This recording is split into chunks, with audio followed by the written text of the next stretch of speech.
guys, it's Alyssa, the hopeless romantic redhead. And I'm Danielle, the whodunit detective. And welcome to Main Character Syndrome. If you feel like you are the main character in your life, you are in the right place.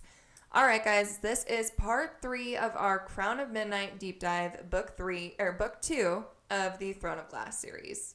And it has been a wild time. First, we've gotten Nehemia is dead. Nehemia has been brutally murdered, and Celaena has been beside herself. Yeah, she's losing her mind. Yeah. She's so hurt because things ended on a bad note between her and Nehemia, her best friend. And she was betrayed by a man that she thought she loved, who withheld information from her about the potential of Nehemia dying. So things are bad. Dorian has magic, not sure how, and now we're jumping into some action. And the king has some plans that we have a little idea of. There's mentions of like word marks and word keys, so I think we'll get into that a little bit more in this one. But Celaena seems a little bit better now after she had her little talk with Dorian, but she's still very beside herself. Yeah. So chapter 39, jumping from 39 through the end of the book, Celaena is stalking the rebel group and Archer still, and she sees Archer just kind of fighting with some guy. And then we jump to another scene in the same chapter where Celaena is actually dining with Dorian in his tower. And if you remember, Dorian lives like literally in a tower, like away from everyone else in the castle, like he's a prisoner almost. That's fair. If I lived in that castle, I'd be away from everybody too. Yeah.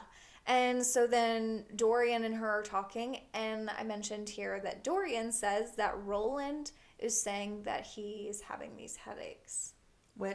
Who had headaches in the last book and this book, Kaltain, Kaltain. who has been manipulated by Duke Parrington and the king. Yeah. So then Dorian is just the best. He's so cute. Celaena like is in his tower and is like, "This is disgusting. I can't believe you live here." Like there's books just everywhere. Like He's a dude. Scattered everywhere. He's a guy. And she's like, "Don't you have like some, maids who could clean this up for you?" And he's like, "No, I don't let them do that. I know where everything is." So it was just cute. I love Dorian. He loves reading. He's a little cinnamon roll. Yeah. And then Celaena now is going back to the tomb after this, and she wants to try and figure out the riddle. That really bothers her. All right, chapter 40. Celaena realizes that Baba Yellowlegs might be able to help her with the poem. And it talks of word keys, which are used to open things called word gates. We heard a little bit about what word gates are in the first book, Throne of Glass, and they're almost like portals. So years before, Valg, the demons, came from another realm and tried to destroy Aurelia. The Valg took pieces of the word gate and split it into 3, making 3 rings to give to 3 kings. This is all information coming from this witch, Baba Yellowlegs. These rings could be used to open the word gates and use its power. The Fae set out to steal the keys, and then Queen Maeve of the Fae had the Valg banished. The poem gives clues to where the word keys are or were hidden, and the king is found to at least have 1 key, which is why he became so powerful 10 years before. This is a lot of information in this chapter, so if you're a little confused over it, I definitely recommend you read it a little There's bit. like a lot of history in here. Yeah. Then we find Celaena. Then she's like, "Oh, no, I have to kill Baba Yellowlegs because she knows the secret of Dorian, and Dorian has magic, and that he's the prince, and she wants to protect Dorian because he's our little cinnamon roll." Yellowlegs then knocks Celaena out before Celaena can strike first. Yeah. So if you remember earlier that Dorian went and visited Baba Yellowlegs when he had just discovered he had magic, because he was trying to find answers and was like, didn't directly say he has magic, but it was like, hey, what would someone do if all of a sudden frost formed on my bed and I don't know how, and I punched a window and it broke and I'm totally okay. Yeah, is it normal for someone to manifest magic? Yeah. Dude. Speaking for someone else, though, right? You're not being inconspicuous at all. So she knows that he has magic and is kind of like basically insinuating that she may sell it to the highest bidder. And she would. Yeah. She definitely would. Yeah, so Celaena's like, I have to kill her. Then jumping to chapter 41, and we're with Chaol and Dorian, and they are at the carnival, and Chaol's asking Dorian about Celaena, and Dorian says, kind of like, she hasn't asked about you. Mm-hmm. Leave it alone. And then Dorian says that Chaol's father wants him back in Aniel, and Chaol says that he doesn't want the power of kind of their territory and their country.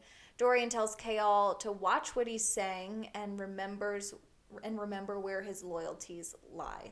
So Chaol is starting to maybe outwardly show that he doesn't know that he trusts the king, and Dorian's trying to be like, whoa.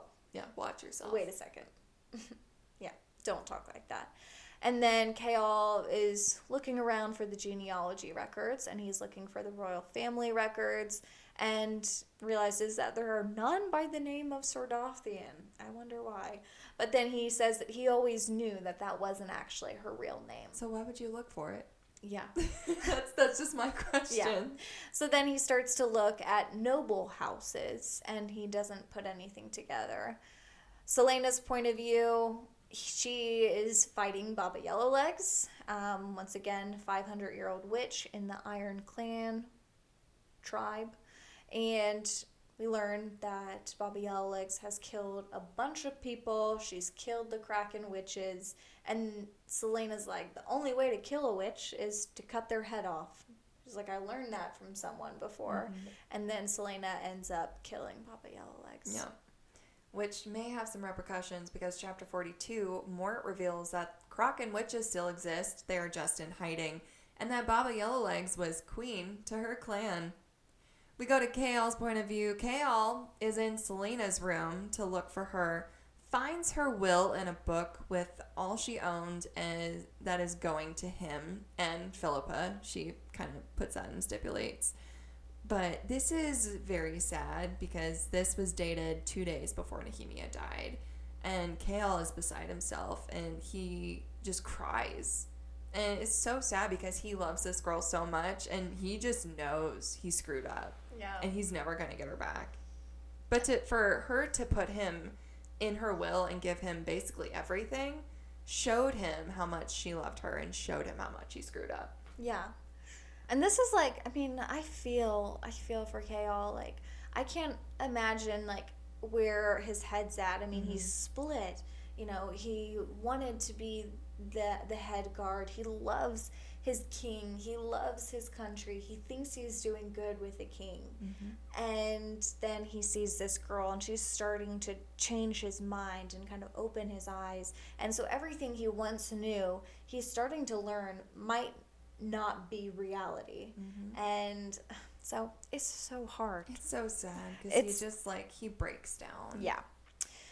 Then we go back to chapter 43. Celaena is still grieving, and we know that her life has just been full of so much grief and death, and it's hard to kind of add more with Nehemia.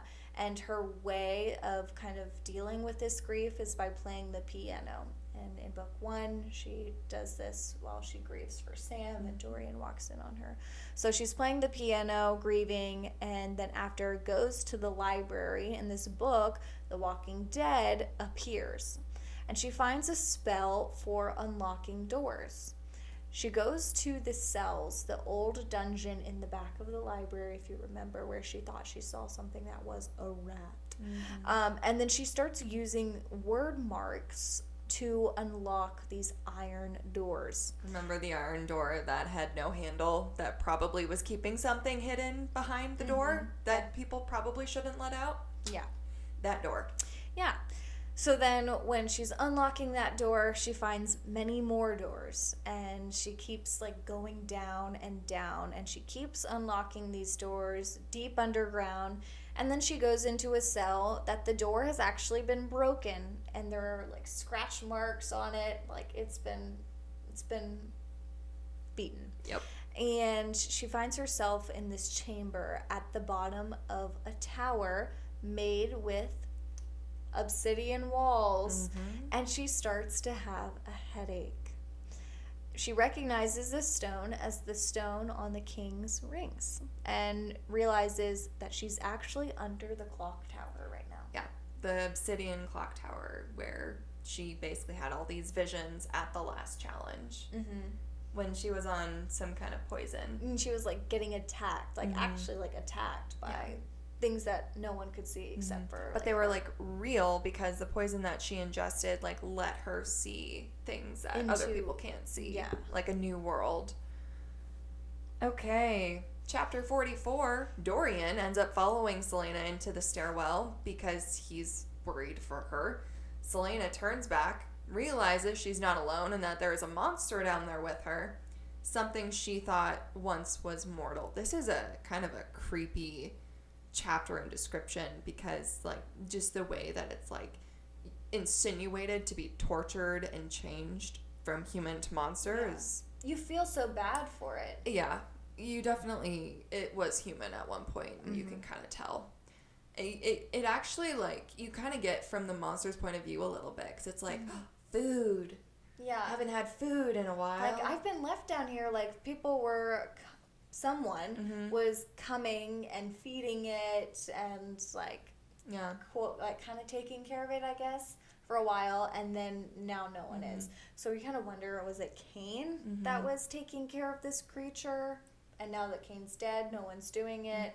Was it the king? Well, who turned it, too? Yeah. Who turned it into what it is today. And then he's kind of like, he or she, it is, like, yeah, this stupid girl has opened all these doors. Now I'm free, you know? But this is kind of interesting. Celaena then, like, is like, oh, shit, and runs away. She's running up the stairs. She's like, Dorian, run! And she sees Dorian use magic to try and seal this door. She then beheads this creature, realizes that it used to be human, and thinks that the king created it. Dorian then tells Celaena, I have magic. Whoa. Yeah. So this is where Dorian uses his magic kind of forcefully, like, on purpose. And so he's trying to own in on his skills and save Celaena from this creature and himself. And then Celaena goes to the dungeon to see Kaltain, and we kind of learn that Kaltain has magic in her family line. Celaena realized that Kaltain wasn't crazy and that she was brought here as kind of a trick for the king's plan, that they were using her. Kaltain literally told the truth the entire time. No one was just taking her seriously. And then Kaltain is gone because, remember, she had said that she was going to be leaving with the Duke. And the Duke takes her to Morath. And we learn that Roland went with them, too. I think Roland also has a black ring, if I'm not mistaken. Remember Kaltain? She plays a really big role in this series. Really? She does. Okay. Yep. So remember her. We'll see her again. So Roland has a ring, the Duke has a ring, the King has a ring, and everyone's having headaches, basically. Yeah, and Parrington. Parrington has a ring as well. Yeah, the Duke. Yeah, the Duke. Sorry. No, you're good. But she realizes that the thing that they killed in the dungeon seemed almost human. She knows that the king must have at least one word key, and she goes back to the dungeon and finds the riddle, Ah times Rift. Chapter 46, Celaena realizes that the first word key was in Elena's tomb. The king found that when he was 20. Mort hints that the king used it to stifle magic. Celaena then wants to open a portal so she can try to talk to Nehemia. Then we go to Dorian's point of view. Dorian then dreams that Gavin comes to him to warn him about Celaena and what she's about to do. Tells him where to find her and that he must stop her. So then chapter 47, Celaena wants to bring Nehemia back. And she's going to try to use the word marks to do it. And it works. She opens a portal, basically, to the dead. And Fleetfoot is like so excited. He loves Nehemia and he runs down the stairs towards this portal. And Nehemia comes out and tells her, do not cross this line. Never do this again. No one has the right to open this portal. And Nehemiah says, I knew my fate and it was the only way to change things. And she's gone quickly. And I will say, she was kind of a bitch. She was. She was so mean to Selena in doing this. I'm like, were you ever actually even her friend? Like, very cruel. Very, very cruel. She does not, like, really, like, console her in any way. And, like, you know. Not like, it's okay. The last conversation we had, I love you anyways. Yeah. No, like, None of I that. didn't mean when I called you a coward. No. So, yeah, she's gone. And then Archer, hello, Archer, all of a sudden sneaks up behind Selena. And he's there in the tombs. Which means he knows about it. So, chapter 48, Archer knows about the word keys, and his plan is to find them. Selena then realizes that Nehemiah has been trying to warn her about Archer this entire time. Archer was the one who ordered Nehemiah to be assassinated. He kidnapped Chaol to get Selena away from the castle, and he planted the threat against Nehemiah's life so that Selena would come to mistrust Chaol. Remember where, what's his name, Mollison or something like that, the one who we thought was the one who ordered Nehemiah's death? He's like, I didn't know, I swear. That kind of seemed like a genuine reaction. This is why, because everything was orchestrated by Archer. And as much as I liked Archer and I felt for him in the first few chapters of this book, it all went out the window. Complete 180. His humanity is gone. Yeah, he's not a good person. Right. And I don't care what his means are. I know he wants freedom from the life that he lives. Supposedly. But to throw everyone under the bus to get there, I don't think is the right way. Then Dorian gets Chaol and tells them that they have to find Selena. Remember, he's had this dream that he has to stop Elena from doing what she's doing. They find her. Archer and Fleetfoot are by the portal along with a monster. That walks out of the portal. Yeah. Because Selena opened the portal that she's not supposed to. Yeah. So chapter 49, all of a sudden a demon starts attacking them. Chaol begins fighting it. Dorian's using his magic. It's just a mess. It's like, hey, I have magic, by the way. But then Selena realizes as Dorian starts using his magic, she thinks, holy cow, he doesn't just have magic. He has the rarest type of magic, which is raw magic that can be shaped in many ways. And then Selena's like, Archer, give me the book so she can like try and find like a way to close the portal. And Archer won't give Selena the Walking Dead book, and he starts running away with it so they can't shut the portal. Chaol tells Selena and Dorian to run away. Fleetfoot gets injured by the demon, and the demon drags Fleetfoot into the portal. The poor puppy. And Chaol immediately just charges into this portal after Fleetfoot. And then Selena's like, no, like, Chaol, my dog. And she runs into the portal after she, like, knocks Dorian out because Dorian was trying to, like, not let her go back. And she's like, bashes him, the prince, in the head. And as she runs through this portal, things change. She unleashes the monster in her, and she actually changes appearance. She now has, in this portal, pointed ears and long canine teeth. And Chaol realizes, holy shit, she's Fae. She is Fae.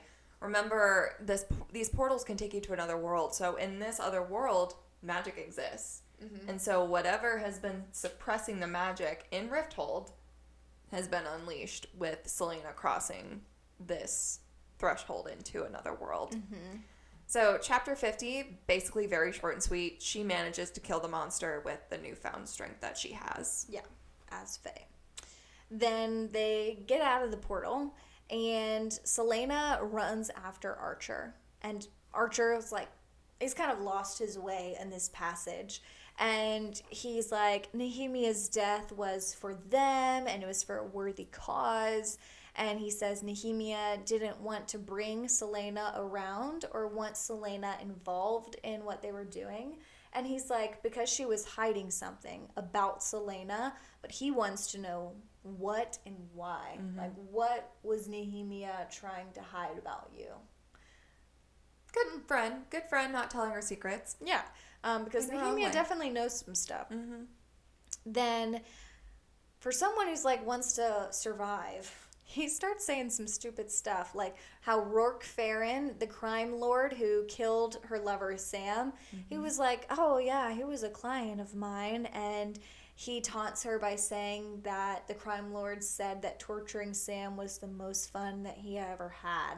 Obviously pissing Selena off, and he starts begging for his life. Stupid. Yeah. Very stupid. Yeah. And then he's like, Selena, you're not a murderer. And I'm like, she's literally an assassin. Yeah, she is. That's her occupation. That's her occupation. She's the assassin of Otterland. Yeah. Then she says, actually, okay, hey, you know what? He says, Nehemia wouldn't want this. And she goes, you're right. Like, I'll let you go. But you have to leave the city now. And he begins to walk away and says, I knew you were a good woman. Stupid. Like the audacity, like, I won. And then this triggers her and she said, you're dead, and kills him. I'd do the same thing. Yeah. This Archer is just really dumb. If he She's just kept his mouth shut, he'd be alive. She's like, I'm not a good woman. I actually would have probably killed him and been like, how dare you? Mm-hmm. Chapter 52, Selena explains her great-grandmother was Fae and that she inherited the ability to shift between human and Fae forms. Kale, from his point of view, he goes to his father for help to convince the king to send Selena to Wendelin. In turn, he agrees to go back to Aniel with his father. Again, Wendelin, this is the third time we're hearing this territory. So there's something important with this place. Have we not learned yet? Of What? Wendelin? Yeah. Mm-mm. No? Okay. In chapter 53, Selena tells Dorian about what happened, basically. I guess, like, in the tomb with everything, and obviously starts acknowledging his powers and says that she can introduce him to someone who may help, which she's referencing the door knocker, Mort. She hopes that Dorian may end up actually being good and the change that the kingdom needs. I want him to be my king. Yeah. And then we're in the king's point of view, and we learn a lot of things from the king's thoughts here. Wendelin refuses to let Otterland people in, except refugees. And so Chaol has a plan to send Selena there, I guess, as like a refugee, leaving in disguise. Then, wow, there's a lot here. This is a big chapter. I guess this is where we learn about Wendelin, and Yes. I wrote all of this, so it's funny. So Selena tells the king that Archer's the one who actually killed Nehemia because they both worked in this rebel group. And then Selena's kind of summoned, and we learn that the slaves are uprising once again in Calaculla, like we mentioned earlier. And the king knows that someone opened up a portal last night, and he says that he could feel it. Interesting. So he has this extra power, and Well, he's using the same power that was used to open the word gate, so Yeah. that makes sense. Then he starts thinking about the king. I'm referencing. The king starts thinking about Baba Yellowleg's death and how the clan will likely come for answers and retribution. And thinks about how the king is actually the one who invited her here because he wanted to purchase some mirrors and learn about what remains of the Iron Territory. Iron Teeth. Autocorrect. Iron Teeth Alliance. He's breeding new things in the shadows of the Farian Gap, Creepy. and he says in his thoughts that his wyverns need riders. And we remember that the word marks, the word marks that appeared on Selena's head in one of the battles. The king starts thinking about that and says that he hasn't been able to figure out what the word mark that appeared on her head means. But he thinks it's something like unnamed or nameless. Then Chaol plans to send Selena to Wendelin, and Chaol's plan with the king kind of is like, oh, send her to Wendelin to kill their king and heir and seize their naval and defense plans so that we can conquer them in the future. And Selena's there, and she's like, oh, it would be an honor. And then the king wants them killed, we learn, on their like solstice holiday. Rude. Yeah, man, that's dark. And then Dorian is trying to fight this entire plan. Celaena, Dorian, no one knows why Chaol even came up with this plan in the first place because it's dark. Yeah. It's bad. It's literally like killing someone on Christmas. Yeah. And then the king thinks that this would be a good time to test his new weapons that he's been making secretly for years. Then we're in Celaena's point of view, and she's confused why Chaol came up with this. She goes to the tomb. Elena's there, and Elena says that she thinks it's because she'll be close to the Fae to save her. So Chaol's trying to save Celaena. He knows she's Fae now, and he's like, I want you to be with your kin. Yeah. They're in Wendelin. Not even asking Celaena if that's what she wants. Yeah. So then Elena tells her to go to Wendelin and do what she must, but there's no kind of elaboration. Like, am I supposed to kill these people? What do I do? And then she realizes that Nehemia likely manipulated Archer to plan her own death. So while Archer was trying to kill Nehemia, Nehemia was like, ha, joke's on you. Yeah. I did this. Yeah. I knew I was going to die. And that's what Elena told her earlier. Like, you know what you must do. Yeah, and that's interesting. I don't know if I could ever do what Nehemia did. Like, that, knowing that you're going to have a brutal death like that, that's wild. Yeah. Respect her love for change and her people. Willingness to be kind of like a martyr. Yeah, her love for her people is what kind of pushed her to do this because she wanted a better world for her kingdom. Yeah. All right, chapter 54, short and sweet. Celaena, remember, she refused to basically swear to Nehemia that she would free Eyllwe and the Eyllwe rebels. So this time she makes a blood oath at Nehemia's grave and says that she will free Eyllwe. Then chapter 55, Dorian goes to Celaena's room. He breaks down. He's scared for her. Dorian wants her to stay. And she then asks him to watch Fleetfoot while she's gone. And Dorian's like, hey, I have some suspicious books about magic and stuff and family. And so he asks if he can hide these books in her room. And she's like, yeah, sure. And she thanks him for all that he's done for her and for his friendship. And she says that she will be coming back for him, Dorian. Then Chaol meets her at the dock. She's about to board a boat to start her journey to Wendelin. And Chaol says that he wants her to not come back again because he's trying to protect her.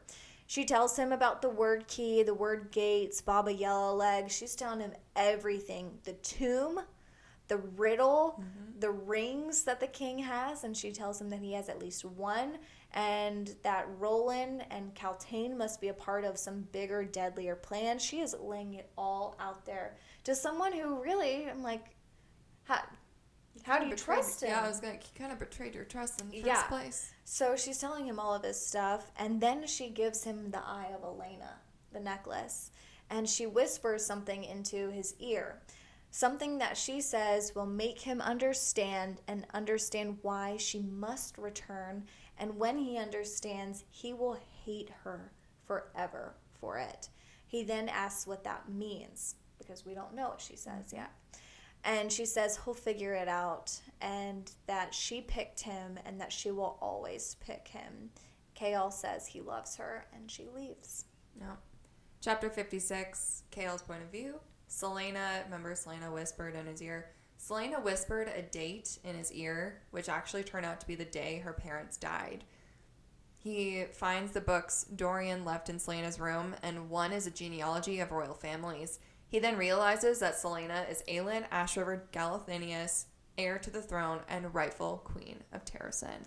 And that he dun, and that he just sent her to Wendelin. Literally. Where all of their allies, all of like Terrasen and Aelin's allies are. Yeah. She's like, yeah, I'll go. I'll go. I'm in. Wow. So yeah, that was like a mic drop into the book. Like,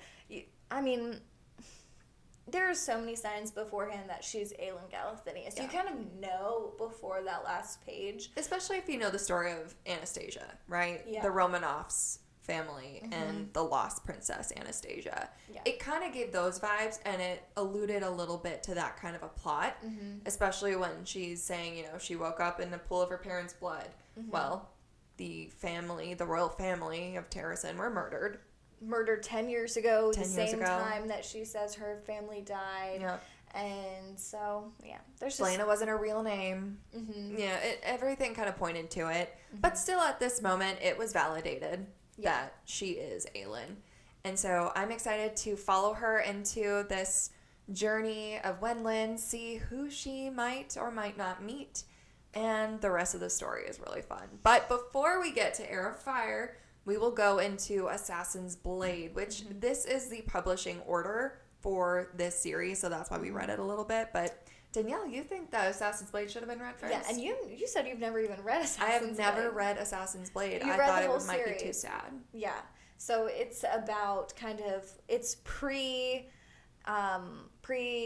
Endovier, and it's the story that led up to Selena being captured. So it involves Sam being killed. It goes into a lot of like these side stories that are hinted at in book 1 and 2, like Selena stealing a horse, Selena being sent away by what's his name? Oh, Arabin? Arabin, yeah, being sent away by Arabin, and kind of how her love for Sam formed. So it's kind of their love story, their unfortunate ending, and it's really good. Yeah. I liked it a lot. So I don't understand how some people are like, oh my gosh, no, it's so boring. I know. Did not finish. Crown of Midnight was chock full of information, Yeah. right? So reading it again, it was a little bit slower for me because I was like, I already know what happens, like get to the point. But reading it again, I was like, that's why, because this is important, and this is important. So Yeah, there's a lot of detail. a lot of detail, a lot of world building, setting up for Heir of Fire. But again, we are going to pivot and do Assassin's Blade. So if you're listening to the podcast, you're like, I think I want to read Assassin's Blade first. You can listen to our deep dive in the next episode and then go in that order if you'd like. But yeah, that's kind of our plan. Thoughts, feelings, emotions? No.